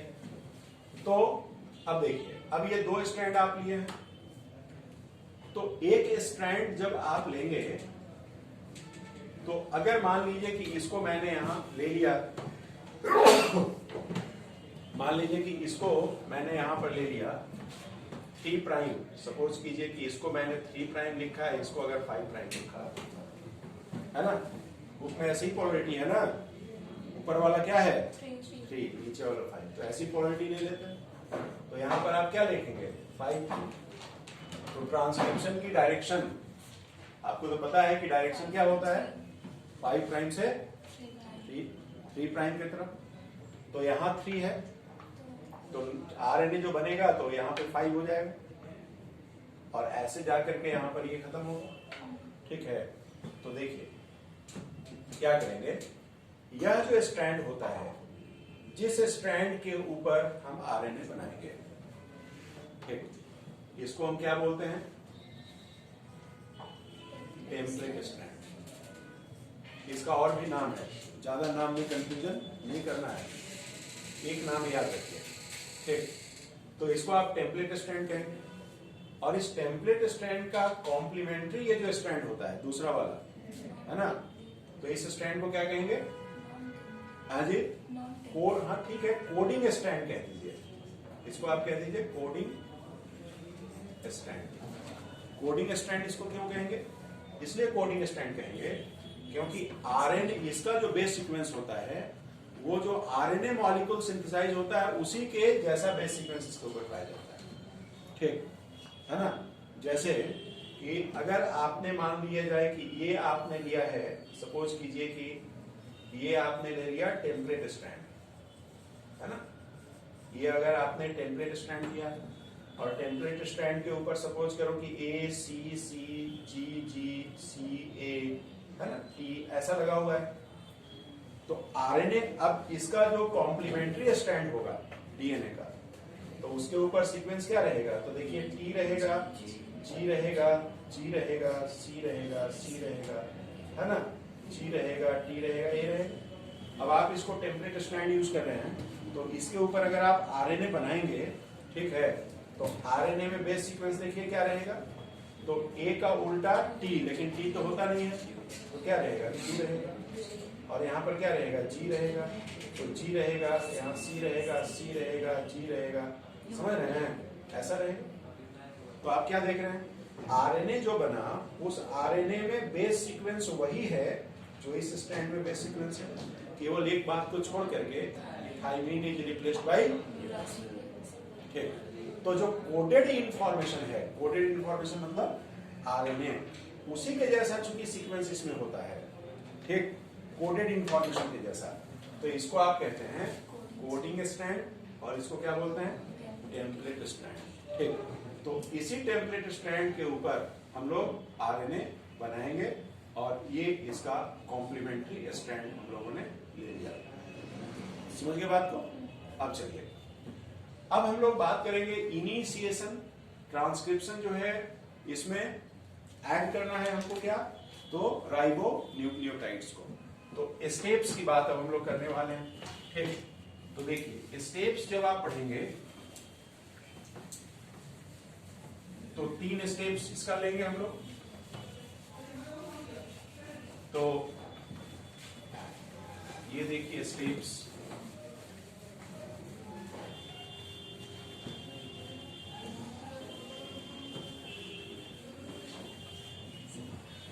ये देखिए। तो चलिए स्टेप्स लेता हूं। तो पहला स्टेप क्या हो जाएगा? इनिशिएशन। पहला स्टेप हो जाएगा इनिशिएशन। ठीक है, देखिए इनिशिएशन कैसे होगा। तो प्रोकैरियोट में जो इनिशिएशन की जब हम बात करते हैं इसको कहते हैं एबॉर्टिव इनिशिएशन। Abortive initiation. और इसमें रोल होता है सिग्मा फैक्टर का। ठीक है ना, ध्यान दीजिए, आप रिवीजन के पॉइंट ऑफ व्यू से पढ़ रहे हैं। ओके, डिटेल नोट्स आपको दिया जा चुका है। तो देखिए सिग्मा फैक्टर जो बाइंड करता है, ओके, सिग्मा फैक्टर बाइंड करता है इस तरह से कि ये दोनों सीक्वेंस को कवर करे, इसको और इसको। ठीक, क्योंकि यहां पर क्या है, एटी रिच रीजन है ना। तो देखिए पहले ये सिग्मा फैक्टर ऐसे बाइंड करेगा, दोनों को कवर करता हुआ, राइट। और इस सिग्मा फैक्टर के ऊपर फिर बाइंड करेगा कोर एंजाइम। तो कोर एंजाइम देखिए ये बाइंड करेगा, इसको ऐसा कर देते हैं, ये देखिए ये कोर एंजाइम बाइंड करेगा ऐसे। ठीक, ये सिग्मा हो गया। और इनकी जो बाइंडिंग होती है वो करीब -40 से लेकर +20 तक की इसकी बाइंडिंग होती है ना। मतलब आरएनए पॉलीमरेज इसके ऊपर बाइंड करेगा, ये आरएनए पॉलीमरेज। तो RNA polymerase about 60 base pair को कवर करेगा। This covers about 60 base pair है बात। ठीक, अब देखिए क्या होता है जब ये बाइंड करता है। तो बाइंड करने के बाद इसमें कन्फर्मेशनल चेंज होता है। मतलब देखो ऐसे है ये 2 स्ट्रैंड है ना, ऐसे 2 स्ट्रैंड है और इसके ऊपर आरएनए पॉलीमरेज ऐसे बाइंड कर लिया। ठीक, या मैं कहूं कि आरएनए पॉलीमरेज ऐसे बाइंड कर लिया। तो ये आरएनए पॉलीमरेज जो है ऐसे बाइंड करने के बाद अब ये ऐसे कन्फर्मेशनल चेंज होगा, ऐसे ऐसे ये अपने साइज में थोड़ा छोटा होगा। तो मान लीजिए कि ये 2 स्ट्रैंड रखे हैं और दोनों स्ट्रैंड फ्लेक्सिबल है और यहां पर अगर 80 रिच है तो ये दोनों हाथ से हम इस स्ट्रैंड को अंदर की तरफ दबाएंगे तो जहां पे कमजोर रहेगा वहां से ही खुल जाएगा। बुझाया बात। तो देखिए इसमें कन्फर्मेशनल चेंज होगा ऐसे। जब ये कन्फर्मेशनल चेंज होगा, ठीक, तब ये स्ट्रैंड यहां से खुल जाएगा। ओके, तो चलिए इसको मैं ऊपर बनाता हूं। स्ट्रैंड ये खुल जाएगा ऐसा। तो स्ट्रैंड कहां पे खुलेगा? इस जगह पे खुलेगा। यहीं पे वीक था, 80 रिच था। तो देखिए ऐसा आप बनाइएगा, यहां स्ट्रैंड खुल गया ऐसे, ये देखिए। और ये हमारा क्या आ गया? +1। और ये हिस्सा क्या था हमारा? -10। ये क्या था? -35 था ये, है ना। ये -35 था, ये -10 है। ठीक, और ये है हमारा सिग्मा फैक्टर और ये हो गया कोर एंजाइम।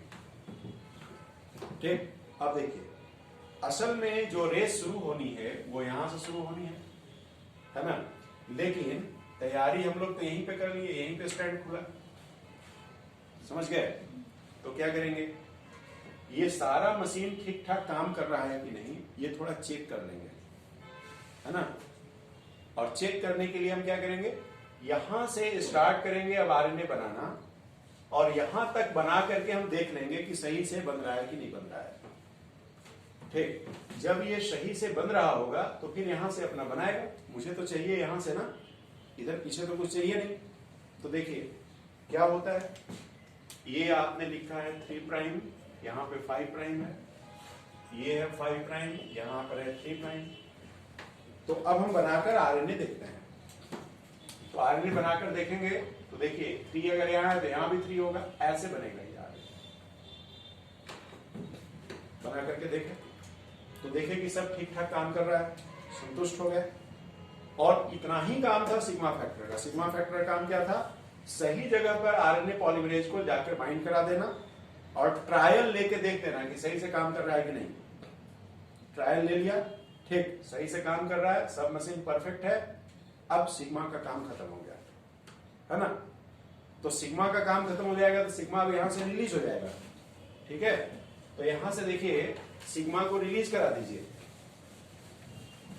सिग्मा फैक्टर को अब यहां से रिलीज करा दीजिए आप। और सिग्मा फैक्टर को रिलीज कराइएगा तो ये जो ट्रायल वाला मॉलिक्यूल है इसको भी कोई जरूरत तो है नहीं, ये तो ऐसी ट्रायल के लिए बनाए थे। तो देखिए यहां से ये सिग्मा और ये नेसेंट, ठीक, यहां से ये सिग्मा फैक्टर रिलीज हो जाएगा और ये इसको कहते हैं नेसेंट ट्रांसक्रिप्ट, ठीक। ये 9 to 10 न्यूक्लियोटाइड का, न्यूक्लियोटाइड मतलब कैसा न्यूक्लियोटाइड? राइबो न्यूक्लियोटाइड, आरएनए है ना, तो आप बोलेंगे इसको राइबो न्यूक्लियो। ये नेसेंट ट्रांसक्रिप्ट यहां से देखिए रिलीज हो गया, ऐसे ही इसको आप रिलीज कर दीजिए नेसेंट ट्रांसक्रिप्ट को, और ये सिग्मा फैक्टर को रिलीज कर दीजिए, ठीक। तो इसी को कहते हैं कि ये इमैच्योर था ना आरएनए, और इस इमैच्योर मॉलिक्यूल को आप रिलीज करा दिए। तो कोई भी इमैच्योर मॉलिक्यूल या इमैच्योर बॉडी जब रिलीज होता है ना, तो इसको कहते हैं एबॉर्शन, ठीक। तो इसीलिए इस इनिशिएशन को क्या बोला जाता है? एबॉर्टिव इनिशिएशन, ठीक। अब जब एक बार इनिशिएशन हो जाएगा तो अब ये जो बबल है जहां पे स्ट्रैंड सेपरेट, अब आप सोच रहे होंगे कि यहाँ स्ट्रैंड सेपरेट कौन करा रहा है? जब डीएनए रेप्लिकेशन पढ़ रहे थे तो डीएनए रेप्लिकेशन में तो करा रहा था सिर्फ हेलिकेज एंजाइम, यहाँ कौन करा रहा है? यहाँ भी हेलिकेज रहेगा क्या? नहीं। ये जो आरएनए पॉलीमरेज में अलग अलग जो यूनिट आप देख रहे थे, अलग अलग पॉलीपेप्टाइड, उन सारे पॉलीपेप्टाइड का काम अलग अलग होता है, स्पेसिफिक रोल होता है, ठीक है जी। तो चलिए ये आ गया इनिशिएशन कंप्लीट। इनिशिएशन के बाद दूसरा जो पार्ट है उसको क्या बोलते हैं हम लोग? दूसरा पार्ट को कहते हैं इलॉन्गेशन, है ना। तो इलॉन्गेशन के लिए अब आगे बढ़ते हैं। तो देखिए ये इस तरीके से ये स्ट्रैंड खुला हुआ है, ये स्ट्रैंड ऐसे देखिए खुला हुआ है। सपोज कीजिए कि +1 यहां ठीक से आगे बढ़ चुका है, यहां आप इधर टी साइड देख रहे हो, ठीक है। अब आरएनए पॉलीमरेज यहां पर है, आरएनए पॉलीमरेज का 4 एंजाइम, सिग्मा तो निकल गया, ठीक। तो ये है आरएनए पॉलीमरेज कोर, ठीक। और ये स्ट्रैंड को आपने लिखा था 3 प्राइम, ये 5 प्राइम, यहां पे 5 प्राइम, यहां पे 3 प्राइम। तो अब देखिए ये इस तरीके से आरएनए बनता चला जा रहा है, राइबोन्यूक्लियोटाइड ऐड होता चला जा रहा है, ठीक है। और ये ट्रांसक्रिप्ट निकल रहा है आपका। अब ये तब तक होता रहेगा जब तक कि यहां टी पर नहीं पहुंच जाएगा, ठीक। तो देखिए अब आगे हमको पढ़ना है इलॉन्गेशन के बाद। इलॉन्गेशन में कुछ नहीं है, इलॉन्गेशन में इतनी ही बात है। तीसरा जो पार्ट आप लेते हैं वो होता है टर्मिनेशन। तीसरा पार्ट आप लेंगे, देखिए टर्मिनेशन। तो टर्मिनेशन में आपके स्टैंडर्ड में पढ़ना है role of rho factor, rho dependent termination, rho dependent termination, rho dependent termination आपको पढ़ना है। रो इंडिपेंडेंट टर्मिनेशन भी होता है, हम लोग रो डिपेंडेंट की बात करेंगे केवल, इंडिपेंडेंट भी मैं आपको बता चुका हूं काफी डिटेल में। तो रो डिपेंडेंट में इसको कहते हैं रो फैक्टर, है ना, RHO, रो फैक्टर, ठीक। तो देखिए शुरुआत करा रहे थे तो क्या था, सिग्मा फैक्टर, और टर्मिनेट कराएंगे तो रो फैक्टर आ गया। तो दोनों जो इवेंट हैं उसके लिए अलग अलग यहाँ पे प्रोटीन रिक्वायर्ड है, और बाकी इलोंगेशन अगर केवल कराना है तो इलोंगेशन में इन दोनों स्पेशल प्रोटीन की कोई आवश्यकता यहाँ पर है नहीं। तो टर्मिनेशन में रो फैक्टर, अब ये देखिए टर्मिनेशन कैसे होगा, तो गौर कीजिए, देखिए जैसे ही यहां पर, जैसे ही, है ना, एकदम आराम से समझिए, जैसे ही ये आरएनए निकलेगा यहां, तो इसके साथ रो फैक्टर आकर ऐसे जुड़ जाता है हेक्सामेरिक फॉर्म में, है ना, ऐसे जुड़ जाता है। लेकिन प्रोकार्योट में ट्रांसक्रिप्शन और ट्रांसलेशन दोनों एक साथ होता है प्रोकार्योट के अंदर।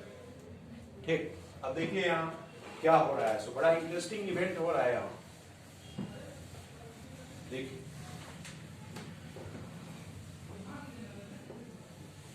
इस तरीके से कुछ कहानी बन रही है। ये डीएनए है आपका, है ना, यहां पे टी साइट है, और ये आरएनए निकला हुआ है। ये सपोज कीजिए कि +1 था, ये आरएनए निकला हुआ है ऐसे। तो होता क्या है कि जैसे ही आरएनए बनता है प्रोकार्योट में, तो प्रोकार्योट में जो आरएनए बना उसमें कोई स्प्लिट जीन कॉन्सेप्ट नहीं देखते हम लोग, इंट्रॉन एक्सॉन की वहां पर कोई मतलब नहीं होता, आगे मैं आपको बताऊंगा। तो होता क्या है कि इसके ऊपर राइबोसोम अटैच हो जाता है, और राइबोसोम अटैच होकर के इसके ऊपर पॉलीपेप्टाइड बनना शुरू हो जाता है, प्रोटीन बनना शुरू हो जाता है। ठीक, और यहां देखिए लगा हुआ है रो फैक्टर, ये है आपका रो फैक्टर। ठीक, ये देखिए ये रो फैक्टर। अब क्या हो रहा है, और आरएनए पॉलीमरेज जो है वो बढ़ता जा रहा है आगे। तो आरएनए पॉलीमरेज जो है वो जब आगे बढ़ेगा तो मैक्सिमम कहां जाएगा, टी पे जाके, तो ये ऐसे ही रुक जाएगा, टी पर जाकर टर्मिनेशन साइट पे जाके ये पाउच हो जाता है। ठीक, और ये जहां तक जाएगा तो वहां तक ये देखिए खींचता जाएगा लाइन, ये देखिए ऐसे खींचते जाएगा, है ना। ये क्या है, ये एक तरह से समझिए कि ये मार्कर है, ये जैसे जैसे जहां जहां जाएगा ये लाइन खींचते जाएगा, तो लाइन खींचता चला गया। अब टर्मिनेशन का मतलब है कि इन सबको, ये जो आरएनए पॉलीमरेज है इसको डीएनए से हटाना, सबको डिटैच कर देना। तो ये डिटैच करने का काम कौन है, रो फैक्टर का है। अब देखिए रो फैक्टर जैसे ही पकड़ लेगा इसको, किसको, कोर एंजाइम को, ये देखिए ये कोर एंजाइम है, रो फैक्टर दौड़ रहा है पकड़ने के लिए कोर एंजाइम को, लेकिन इसके रास्ते में कौन हर्डल बना हुआ है, राइबोसोम। ठीक, तो जब राइबोसोम रास्ता से हटेगा तब तो ये इसको पकड़ पाएगा। ठीक, और यही फायदा मिल रहा है कोर एंजाइम को। ठीक है, कोर एंजाइम आगे जा रहा है, इसको कहां तक पहुंचना है, यहां तक पहुंचना है, तब इसकी जर्नी कंप्लीट होगी। और इसको यहां से ट्रैक से हटाने के लिए कौन पीछे पीछे दौड़ रहा है, रो फैक्टर। जैसे ये इसको पकड़ लेगा, जहां पकड़ लेगा वहीं हटा देगा, ये टी पे पहुंचा हो चाहे नहीं पहुंचा हो, तो इसकी जान कौन बचा रहा है बीच में। ठीक, अब राइबोसोम कहां हटेगा, तो जहां प्रोटीन सिंथेस खत्म होगा। प्रोटीन सिंथेस कहां खत्म होगा, जहां फंक्शनल जीन खत्म हो जाएगा। ठीक, तो मान लीजिए कि फंक्शनल जीन वाला हिस्सा यहां खत्म हो रहा है, तो ये स्टॉप कोडोन होगा यहां। तो स्टॉप कोडोन जब यहां होगा तो यहां आकर के प्रोटीन सिंथेस खत्म होगा, और प्रोटीन सिंथेस जब यहां खत्म होगा तो यहां आकर के ये रिलीज होगा, कौन, राइबोसोम रिलीज होगा। और राइबोसोम अगर यहां रिलीज होगा तब जाकर के ये इसको पकड़ पाएगा, फॉलो किए, और तब तक ये आराम से अपने डेस्टिनेशन पे पहुंच गया। ठीक, अगर मान लीजिए कोई ऐसा गड़बड़ी हो जाए कि स्टॉप कोडोन यहां बनना था, सपोज कीजिए कि यूएए स्टॉप कोडोन यहां था, यूएए स्टॉप कोडोन यहां था, और यहां पर जो कोडोन था वो सपोज कीजिए कि UAC है, किसी म्यूटेशन के कारण अगर यह UAC UAA में बदल जाए तब क्या होगा, राइबोसोम तो यहीं से डिटैच हो जाएगा, और जब राइबोसोम यहीं डिटैच होगा तो उस टाइम कोर एंजाइम तो यहीं पहुंचा रहेगा, ठीक। तो यहां कोर एंजाइम रहेगा और वहीं पर इसको जाकर के ये पकड़ के रिलीज करा देगा।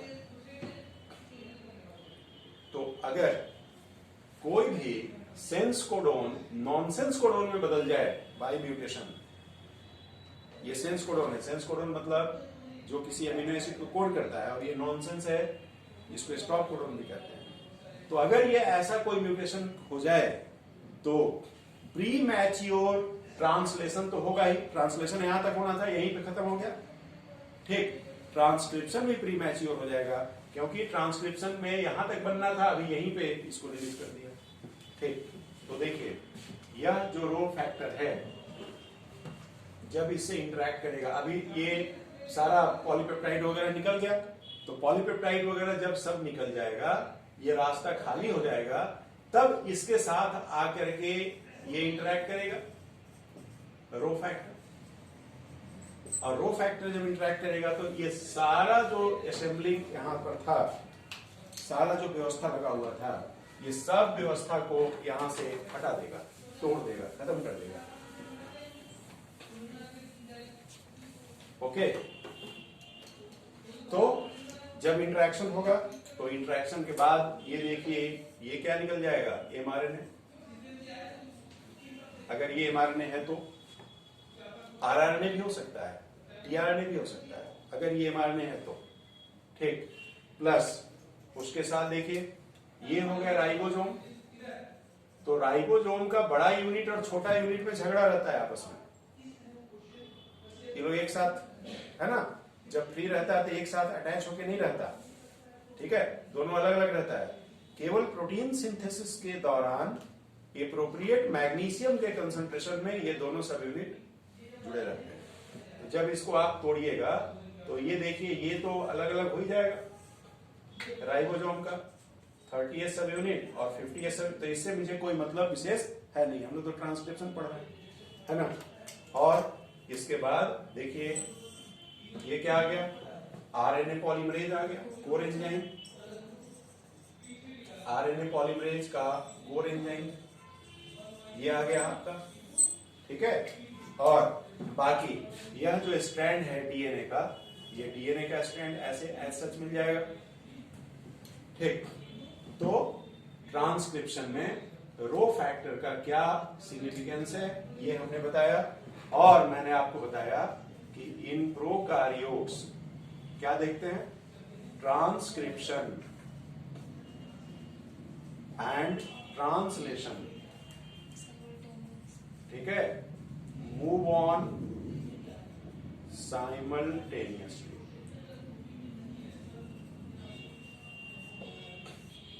ठीक।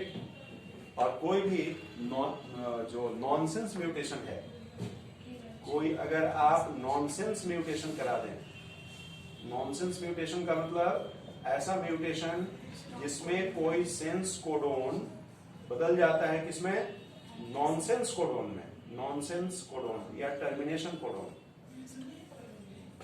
या स्टॉप कोडोन, तो अगर कोई ऐसा करा दें तो प्री मैच्योर्ड इससे termination, prematured termination of translation and उसके कारण ट्रांसक्रिप्शन, ठीक है। तो ये देखिए हो गया आपका ट्रांसक्रिप्शन कैसे होता है, उसकी मैकेनिज्म मैंने यहां पर बता दी। तो ट्रांसक्रिप्शन का पार्ट कंप्लीट हो गया। इससे रिलेटेड कोई डाउट है तो बताइए, इससे रिलेटेड कोई डाउट है? उसको पॉज करके पूछिए। वो ठीक है, कर लीजिए।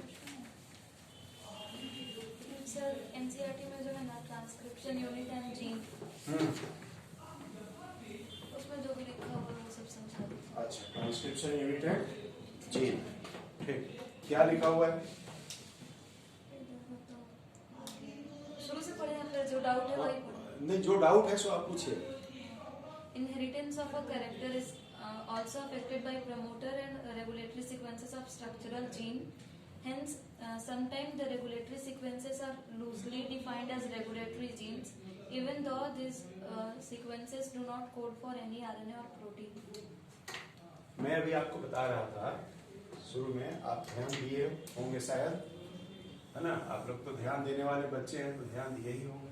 जैसे ये आप देखें ट्रांसक्रिप्शन यूनिट, ये तो ट्रांसक्रिप्शन यूनिट में ये क्या था? प्रमोटर था, ये था, देखिए ये जो पी साइट है प्रमोटर है, ये प्रमोटर कोई पॉलीपेप्टाइड तो कोड नहीं कर रहा है, कोई पॉलीपेप्टाइड कोड कर रहा है? नहीं कर रहा है। लेकिन यहां से जो आरएनए बनेगा और इस आरएनए से जो पॉलीपेप्टाइड बनने वाला है, इस आरएनए से जो प्रोटीन बनने वाला है, उस प्रोटीन का प्रॉपर फॉर्मेशन हो, उसके लिए आरएनए बने, ये तो कंट्रोल यही प्रमोटर कर रहा है। अगर प्रमोटर को डिस्टर्ब कर दीजिएगा, प्रमोटर को अगर डिस्टर्ब कर दीजिएगा, इसका सीक्वेंस अगर आप डिस्टर्ब कर देंगे तो इस पे आरएनए पॉलीमरेज बाइंड नहीं करेगा। आरएनए पॉलीमरेज बाइंड नहीं करेगा तो आरएनए नहीं बनेगा, आरएनए नहीं बनेगा तो प्रोटीन नहीं बनेगा, प्रोटीन नहीं बनेगा तो कैरेक्टर कंट्रोल नहीं होगा। तो भले ही ये कोई आरएनए नहीं बना रहा है, भले ही कोई ये प्रोटीन नहीं बना रहा है, लेकिन इस प्रोटीन से होने वाला कैरेक्टर को तो ये कंट्रोल कर रहा है ना। तो हम कहते हैं कि जीन क्या होता है? डीएनए का कोई हिस्सा जो किसी कैरेक्टर के लिए रिस्पॉन्सिबल होता है। ठीक, तो इसको इसीलिए although it is a sequence, केवल यह क्या है? केवल एक खास तरह का बेस सीक्वेंस है जिसके कारण इस पर बाइंड कर रहा है आरएनए पॉलीमरेज। ठीक, so although it is not coding for any RNA और any protein directly, it is not going to control a character, but इसका प्रेजेंस इस कैरेक्टर के लिए जरूरी है। इसीलिए इस प्रमोटर को प्रमोटर जीन भी कहते हैं, या इसको हम क्या कहेंगे? इसको ये जो प्रमोटर, ये जीन भी कहलाता है और ये रेगुलेटरी सीक्वेंस है, ये रेगुलेटरी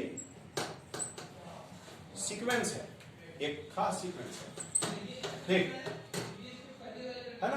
तो चलिए इसीलिए इस तरीके का नाम देते हैं। और भी रेगुलेटरी सीक्वेंस होते हैं, रेगुलेटरी जीन होते हैं, जैसे ऑपरेटर होता है, आगे आप पढ़िएगा, है ना? Regulation of gene expression operon concept में कि ऑपरेटर है जहां पर रिप्रेसर मॉलिक्यूल बाइंड करता है। ठीक, चलो और बोलो, और क्या डाउट है? सिस्ट्रॉन और जीन। ठीक है, देखिए जैसे ये आपने क्या लिया, इसको जीन आप कह रहे हैं।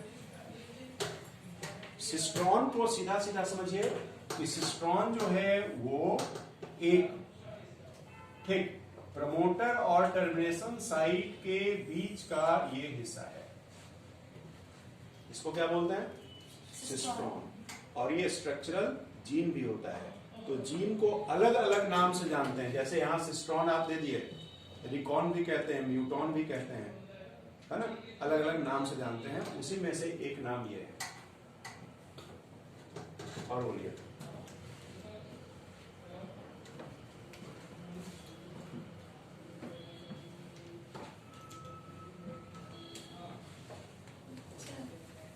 हो गया? इसमें है कि split gene arrangement further complicates the definition of a gene in terms of DNA segment.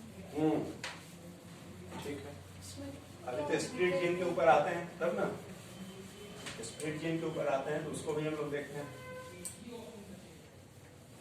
देखिए, ये तो हम लोगों ने ट्रांसक्रिप्शन पढ़ लिया है, नोट्स में बहुत सी बातें और आपको लिखी होगी, उस सबको रिवाइज करते जाइएगा। अब देखिए, अब हम लोगों को पढ़ना है कि ये जो ट्रांसक्रिप्ट आप बनाए, ये ट्रांसक्रिप्ट फंक्शनल नहीं होता 100%। ठीक है? आप जैसे मान लीजिए कि आपको एक शर्ट सिलवाना है, आजकल तो रेडीमेड आप लोग खरीद लेते हैं कपड़ा, है ना? फिर भी टेलरिंग की दुकान बंद नहीं हुई है, तो मान लीजिए आपको एक शर्ट सिलवाना है, तो शर्ट तो कपड़े का बना हुआ है, आप बाजार गए 2 मीटर कपड़ा खरीद लाए, तो ऐसी कपड़ा ओढ़ के आ दीजिएगा यहाँ सेंटर, नहीं ना। तो वो जो कपड़ा है जिस तरह से, उसी तरह से ये आरएनए बना। तो कपड़ा को आप क्या कीजिएगा, फिर उसको काटिएगा, फिर उसकी स्टिचिंग कीजिएगा, है ना, फिर उसमें फिटिंग लगाइएगा, कुछ डिजाइन विजाइन बनाना होगा तो वो भी करवाइएगा, तब वो आपके काम लायक बनेगा। उसी प्रकार से आरएनए आप जो बनाते हैं या जो आप पॉलीपेप्टाइड सिंथेसाइज करते हैं ट्रांसलेशन के द्वारा, वो एज सच कामयाब नहीं होता है ना, काम लायक नहीं होता है, वो बिल्कुल रॉ होता है। ठीक है, उसको भी क्या करना पड़ता है, उसको भी काटना पड़ता है, जोड़ना पड़ता है, उसमें भी फिटिंग लगाना पड़ता है, तब जाकर के वो कामयाब बनता है। ठीक, तो ये काटना, जोड़ना, फिटिंग लगाना, फोल्ड करना, ये सब काम हम क्या करेंगे, एक बार जब आरएनए बना लेंगे या पॉलीपेप्टाइड बना लेंगे तब उसमें ये करेंगे। ठीक, तो ये जितने भी प्रोसेसेस हम लोग करते हैं, अगर आरएनए के साथ कर रहे हैं, मतलब आरएनए बनाने के साथ कर रहे हैं, के बाद कर रहे हैं, तो कहेंगे पोस्ट ट्रांसक्रिप्शनल प्रोसेसिंग। और अगर ये सारा हम लोग कर रहे हैं पॉलीपेप्टाइड के साथ, तो मतलब पॉलीपेप्टाइड बनाने के साथ, तो कहेंगे पोस्ट ट्रांसलेशनल प्रोसेसिंग। तो अब हम लोग पढ़ने जा रहे हैं क्या, पोस्ट ट्रांसक्रिप्शनल चेंजेज या प्रोसेसिंग। पोस्ट ट्रांसक्रिप्शनल, ठीक है, प्रोसेसिंग, ये करने जा रहे हैं। तो देखिए प्रोसेसिंग हमको करना पड़ता है हर आरएनए के लिए, एमआरएनए के लिए भी करना पड़ता है, टीआरएनए के लिए भी करना पड़ता है। आप टीआरएनए का क्लवर लीफ मॉडल पढ़ते हो, तो टीआरएनए का क्लवर लीफ मॉडल तो ऐसा होता है ना, इस तरीके से होता है। तो क्या आरएनए ऐसा बनेगा? नहीं, आरएनए क्या बनेगा, आरएनए तो ऐसा बनेगा सीधा सीधा, तो इसको तो ऐसे फोल्ड करना पड़ेगा। ठीक, जब आप राइबोसोमल आरएनए पढ़ते हैं, तो राइबोसोमल आरएनए में भी कुछ इस तरीके से रहता है, फोल्डेड रहता है जगह जगह पर इस तरीके से। तो ये ऐसा बनेगा नहीं, ये भी सीधा बनेगा। और एमआरएनए जो होता है वो भी ऐसा बनता है ना। तो इन सबों को, ये तीनों तरह का जो आरएनए है, वो तीनों तरह के आरएनए को बनाने के बाद उसको प्रोसेस करने की जरूरत पड़ती है। ठीक, तो चलिए हम लोग अभी एमआरएनए के ऊपर फोकस करते हैं। ठीक, तो चलिए देखिए, स्प्लिट जीन कॉन्सेप्ट से अपनी बात हम लोग शुरू करेंगे। स्प्लिट जीन कॉन्सेप्ट, स्प्लिट मैंने टूटा हुआ, स्प्लिट जीन कॉन्सेप्ट, ये जो वैज्ञानिक जो देने वाले हो गए, इनको कहते हैं रॉबर्ट्स, है ना, रॉबर्ट्स एंड शार्प, इन्होंने ये कॉन्सेप्ट दिया, है ना। तो हम लोग अभी तक क्या पढ़ते हैं कि जीन का हिस्सा जो है वो डीएनए का एक स्ट्रेच है, वो जीन है। लेकिन यूकारियोट में ये जो जीन है वो इंटरप्टेड होता है, टूटा होता है, कंटिन्यूएशन में नहीं होता है। कुछ हिस्सा यहाँ है, फिर कुछ हिस्सा यहाँ है, कुछ हिस्सा यहाँ है, और बीच में नन कोडिंग सीक्वेंस होते हैं। नन कोडिंग सीक्वेंस का मतलब जो कि हमारे काम वाला आरएनए नहीं बनाते। ठीक, तो स्प्लिट जीन कॉन्सेप्ट देने वाले ऐसे हो गए। ये कहां पर पाया जाता है? यूकारियोट में पाया जाता है ना। तो यूकारियोट में देखिए ये जीन है, जीन मतलब जब भी जीन बोले मतलब डीएनए का लेवल पे आपको जाना है। ये डीएनए और इसको हम जीन कह रहे हैं। मान लीजिए कोई जीन यहां से लेकर यहां तक है, ठीक। तो इस डीएनए के पोर्शन में दो तरह के रीजन हैं। एक देखिए ये रीजन है, फिर देखिए ये है, फिर देखिए ये हिस्सा है ऐसा, फिर ये हिस्सा है, फिर देखिए ये हिस्सा आ गया ऐसा, है ना, फिर देखिए ये हिस्सा आ गया, लास्ट में फिर ऐसा ले लेते हैं ये। तो ये जो पोर्शंस होते हैं ये काम वाला पोर्शन है, ठीक। इसको कहते हैं एक्सॉन, यह भी हो गया एक्सॉन, ठीक, ये भी हो गया एक्सॉन, ये हो गया एक्सॉन। प्रोटीन बनाने के हिसाब से काम वाला है, ऐसे तो बिना काम का कुछ नहीं होता है नेचर में, है ना। नेचर का ऐसा प्रवृत्ति है कि बिना काम का चीज को वो हटाते चला जाता है। तो प्रोटीन बनाने के हिसाब से ये बिना काम का है, ये वाला हिस्सा काम का है, ये हिस्सा बिना काम का है। मतलब इसको क्या बोलते हैं, इंट्रॉन, इंट्रॉन, इंट्रॉन, ठीक। और यह एक्सॉन जो है यही कोडिंग सीक्वेंस है। तो देखिए पूरा एक कंटिन्यूअस जीन बनेगा, सब एक्सॉन को जोड़ेंगे तब, लेकिन ये इंटरप्टेड है कि नहीं, ये टूटा हुआ है, टुकड़ों में है, इसे कहते हैं स्प्लिट जीन। अब इससे आरएनए बनाइए, तो इससे जब आप ट्रांसक्रिप्शन करेंगे, इसका ट्रांसक्रिप्शन हम लोग फोकस कर रहे हैं एमआरएनए के ऊपर, तो ट्रांसक्रिप्शन बनाइए कीजिएगा, तो देखिए ये वाला जो हिस्सा है काम वाला, तो इसके लिए देखिए ये आरएनए बना। लेकिन जब आरएनए पॉलीमरेज, ये प्रमोटर है, मान लीजिए कि जब आरएनए पॉलीमरेज यहां से जर्नी शुरू करेगा, तो ऐसा थोड़ी है कि यहां तक जाएगा फिर इसके बाद जंप करके यहां जाएगा, ऐसा तो है ना। तो ये जब यहां से चलेगा तो पूरा ऐसे लाइन खींचते हुए चलेगा, पूरा लाइन यहां से यहां तक खींच देगा। तो खींच देगा तो इसमें कोडिंग हिस्सा वाला के लिए भी लाइन खींचेगा, नन कोडिंग के लिए भी लाइन खींचेगा, फिर ये कोडिंग के लिए भी लाइन खींचा, नन कोडिंग के लिए, कोडिंग के लिए भी, नन कोडिंग के लिए, कोडिंग के लिए, ऐसे। ये क्या बना आपका, ये बना ट्रांसक्रिप्ट, है ना, ठीक। तो इसको हम लोग कहते हैं कि ये एचएनआरएनए बना, एचएनआरएनए, हेटेरोजीनस आरएनए बना, हेटेरोजीनस न्यूक्लियर, ये न्यूक्लियर आरएनए बन गया, ठीक। तो देखिए इस तरह से बना। अब हमको क्या करना पड़ेगा, इसको हटाना पड़ेगा इन सबको, और इन सबको हटा करके काम वाला को सबको इकट्ठा करना पड़ेगा एक जगह, ठीक। तो पोस्ट ट्रांसक्रिप्शनल प्रोसेसिंग जब आप करते हैं तो इसमें एक आता है स्प्लाइसिंग,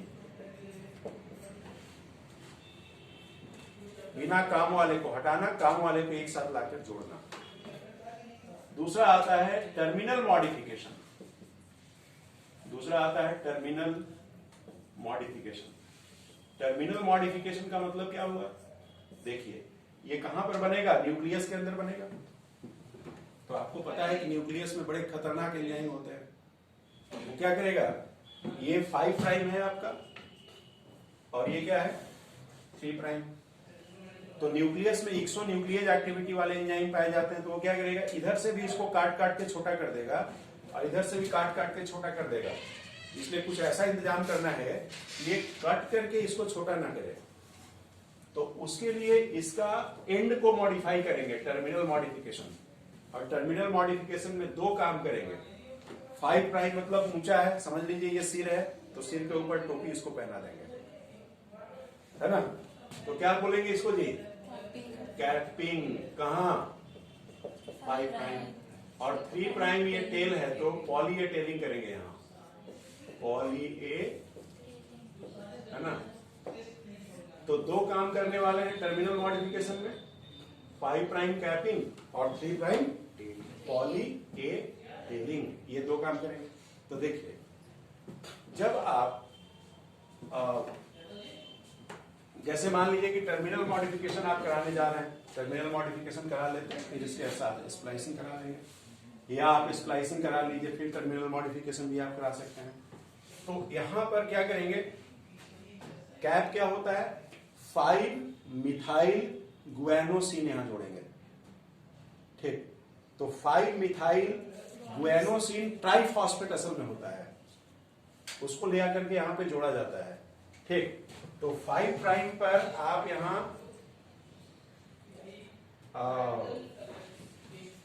5 मिथाइल नहीं, क्या करेंगे 7, है ना।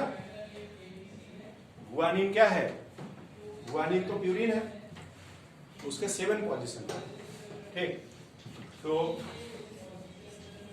ये देखिए इसको ला करके हम यहां जोड़ेंगे, 7 मिथाइल, है ना, गुएनोसिन ट्राइफॉस्फेट, फिर कुछ फॉस्फेट यहां से निकाल देते हैं, और यहाँ पे बहुत सारा एडेनिन रेसिड्यू जोड़ते हैं, है ना जी। एनसीईआरटी में आपका दिया हुआ है अबाउट, क्या दिया हुआ है, अबाउट 200 to 300, है ना, एडेनिन रेसिड्यू यहाँ पे जोड़ेंगे। यहाँ जो एंजाइम आएगा वो आएगा पॉली ए पॉलीमरेज, ठीक। और यहाँ पे गुएनाइल ट्रांसफरेज, गुएनाइल ट्रांसफरेज एंजाइम आएगा, ठीक। और इसको जोड़ देंगे ऐसे दोनों एंड पर, तो दोनों एंड पे आप जोड़ दीजिए। देखिए ये ऐसे किए, फिर ऐसे किए, ये देखिए फिर ऐसे किए, तो यहाँ पे इसको जोड़ दीजिए, ये हो गया कैप, ठीक। 5 प्राइम पे कैप लगा दिए, है ना। और यहाँ पर बहुत सारा एडेनिन को जोड़िए, ये, तो इसको आप बोलिएगा पॉली ए टेल, बहुत सारे एडेनिन का, है ना, टेल लगा दीजिए यहाँ, ठीक। तो ये दोनों एंड जो है प्रोटेक्टेड हो गया। इधर कैप लगा दीजिए और इधर, अब इसको काटने दीजिए, 100 न्यूक्लियस को काटने दीजिए। कितना काटेगा, बहुत सारा लगा दीजिए, तब तक तो इसको हम निकाल लेंगे न्यूक्लियस से बाहर, ठीक। और यह जो कैप है, इस कैप का काम बहुत, ठीक है, कैप का काम बहुत इंपॉर्टेंट है, ठीक। जब पहले हम लोग जब छोटे छोटे थे तो हम लोग कभी कभी जब आप गांव में जाइएगा तो वहां पर साल में 1 बार 2 बार मेला लगता है ना, बड़ा बड़ा मेला। तो हमको याद है जब हम लोग छोटे थे तो जब मेला हम लोग जाते थे घूमने के लिए, तो जो आपके गार्जियन जो सीनियर लोग होते थे वो क्या करते थे, सिर के ऊपर एक पगड़ी बांध देते थे बड़ा सा। किस लिए, भीड़ बहुत है तो तुम वो सिर के ऊपर पगड़ी देखना, वो जो पीला वाला जहां है, मान लो आगे पीछे हो जाएंगे, उसको देखना, वो पीला वाला जहां दिखेगा वहीं पे जाना है तुमको, समझ गए। तो ये उसी तरीके का ये कैप का इंतजाम है। जब प्रोटीन सिंथेसिस होगा तो इसके ऊपर आकर कौन बाइंड करेगा, राइबोसोम। तो राइबोसोम को कैसे पता चलेगा कि हमको कहाँ बाइंड करना है, यहाँ करना है कि यहाँ करना है, यहाँ करना है। उसके लिए नेचर ने लगाया कि भाई कैप जहां रहेगा उसी जगह पे जाकर तुमको बाइंड करना है, ठीक है। तो ये राइबोसोम को गाइड करता है कि कहां हमको बाइंड करना है, ठीक। तो आप सोचिएगा कि अच्छा तो प्रोकैरियोट में तो कैप नहीं होता, तो वहां राइबोसोम कैसे बाइंड करता है। तो वहां पर एक खास तरह का सीक्वेंस होता है, एसडी सीक्वेंस, साइन डलगार्नो सीक्वेंस, उसकी चर्चा प्रोटीन सिंथेसिस में मैं करूंगा, ठीक। तो ये देखिए ये आ गया। अब दूसरा काम क्या है, इनको हटा देना, ये पोर्शन हटाना। तो इस पोर्शन को हटाने के लिए क्या होता है, देखिए acid RNA plus protein. RNA हम लोग पढ़ते हैं कि एमआरएनए है, टीआरएनए, आरएनए, इसके अलावा भी आरएनए होता है, एससीआरएनए होता है, एसएनआरएनए होता है। जैसे ये एसएनआरएनए, इसको कहते हैं कि ये स्मॉल न्यूक्लियर आरएनए, इसकी चर्चा एनसीईआरटी में दिया हुआ है ना जी। कौन कोड करता है, पॉलीमरेज, पक्का। क्या लिखा हुआ है, नहीं लिखा हुआ है। एसएनआरएनए का डिस्कशन है कि नहीं, हाँ, आरएनए पॉलीमरेज 3, ठीक है। तो अभी ये 2 पढ़ रही है, नहीं हमें 3 पढ़े थे, 2 पढ़े। इसीलिए मैंने बोला पक्का। आरएनए, ये देखिए छोटे छोटे स्मॉल न्यूक्लियर आरएनए होते हैं। अब स्मॉल न्यूक्लियर आरएनए के साथ प्रोटीन लगा दीजिएगा, तो ये दोनों मिला करके कहा जाता है स्नर्प्स। इसका फुल फॉर्म होता है small nuclear ribo nucleo protein, ठीक। तो अब देखिए यहां आप जो देख रहे थे इंट्रॉन,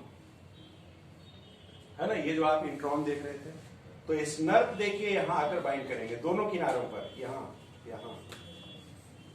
ऐसे दोनों किनारों पर बाइंड करेगा, और बाइंड करने के बाद देखिए ये हो गया कैप, और ये देखिए कोडिंग। ये ऐसा देखिए, ये दोनों एक दूसरे की तरफ ऐसे अट्रैक्ट होगा, ये लूपिंग यहाँ पर हो जाती है। ये कैसे मैकेनिज्म होता है उसमें आपको बहुत पढ़ने की जरूरत नहीं है। ये हो गया पॉली ए टेल 3 प्राइम, ये 5 प्राइम, बाकी डिटेल आपके कॉपी में लिखा हुआ है। ये देखिए ये इस तरीके से स्नर्प्स आ गए। मैंने आपको पढ़ाते समय बताया होगा कि यहाँ पर बेस पेयरिंग के द्वारा ये जुड़ता है, ठीक। और अब आप क्या कीजिएगा कि यहां से इसको कट करेंगे, ये ऐसे टूटेगा, यहां से निकलेगा, ठीक है। और ये जितना भी एक्सॉन वाला हिस्सा है वो आपस में आकर के जुड़ जाएगा, ठीक। तो मतलब क्या हो गया कि इस तरीके से देखिए ये कैप यहां लगा हुआ है और यहाँ पॉली ए टेल लगा हुआ है। ये फंक्शनल आपका आ गया, आरएनए 5 प्राइम हुआ और 3 प्राइम हुआ, और इधर ये सब देखिए टूट के निकल गया, ठीक। यह जो कॉम्प्लेक्स बनता है इसको स्प्लाइसियोजोम कहते हैं, स्प्लाइसियोजोम, ठीक। तो स्प्लाइसियोजोम कहते हैं। और ये आकर के इस तरह से ये टूट करके यहाँ पर, है ना, ये निकल गया और आपको ये एक फंक्शनल एमआरएनए मिला। अब इसी फंक्शनल एमआरएनए के ऊपर, है ना, हम राइबोसोम को दौड़ा करके और प्रोटीन बनाने का काम करेंगे। समझ गए बात? तो यहां तक ये स्प्लाइसिंग का काम हुआ। एमआरएनए का ट्रीटमेंट केवल हम लोग यहाँ पर किए हैं। आरआरएनए और जो टीआरएनए है उसकी ट्रीटमेंट अभी करना बाकी है, ठीक है। तो आज का कार्यक्रम यहीं तक है। आज आपको ट्रांसक्रिप्शन, रेप्लिकेशन भी पढ़ लिए, ट्रांसक्रिप्शन भी पढ़ लिए और स्प्लाइसिंग भी पढ़ लिए, ठीक। इसको बैठ करके आधा घंटा फिर से रीडिंग लगाइए, रीडिंग लगा के कंप्लीट कीजिए, फिर अगली क्लास में हम लोग मिलते हैं। ओके।